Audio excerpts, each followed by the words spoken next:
Très bien.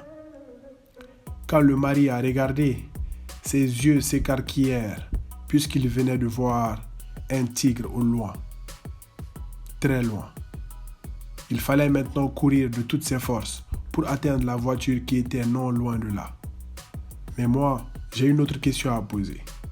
De quoi a-t-on vraiment besoin pour fuir devant le danger? Du muscle, vous direz? Bah oui, bien sûr. Le système nerveux somatique s'en occupe déjà. Mais aussi et surtout de l'énergie pour ce muscle.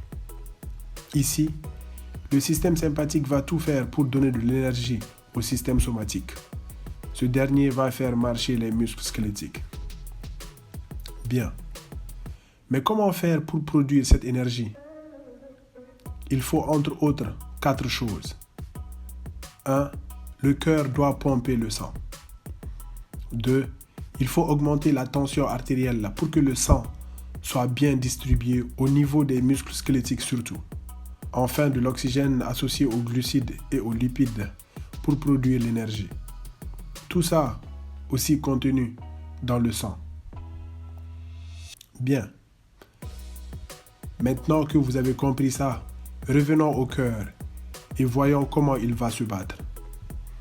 Tout simplement grâce au muscle cardiaque, qui, vous l'aurez compris, est plus actif avec le sympathique que le parasympathique. J'ouvre une parenthèse.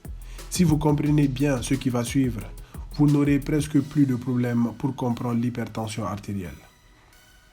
Dites-moi, comment est-ce qu'on va augmenter la tension artérielle? Tout naturellement par la vasoconstriction des vaisseaux sanguins, qui va délivrer le sang des organes abdominaux vers les muscles squelettiques, l'encéphale et le cœur au besoin.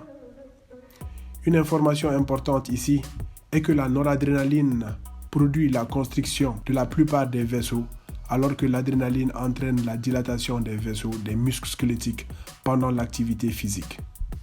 Je répète, la noradrénaline produit la constriction de la plupart des vaisseaux, alors que l'adrénaline entraîne la dilatation des vaisseaux des muscles squelettiques pendant l'activité physique.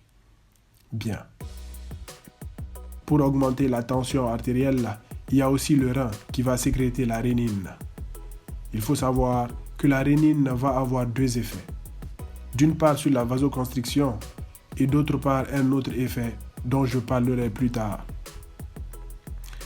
Pour avoir de l'énergie, on avait dit qu'on avait besoin d'oxygène qui va être délivré par les poumons.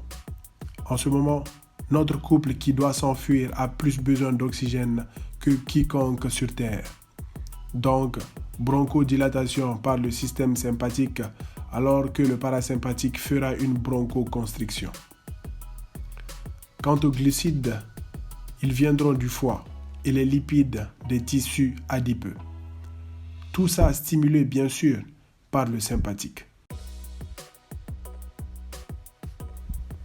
Ainsi donc, l'ATP produit va allumer les batteries du corps et de l'esprit.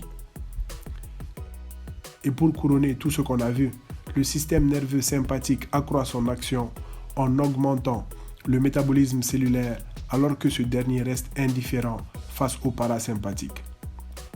Maintenant que l'on a détaillé ensemble comment créer de l'énergie, notre couple peut fuir avec plus de vigueur.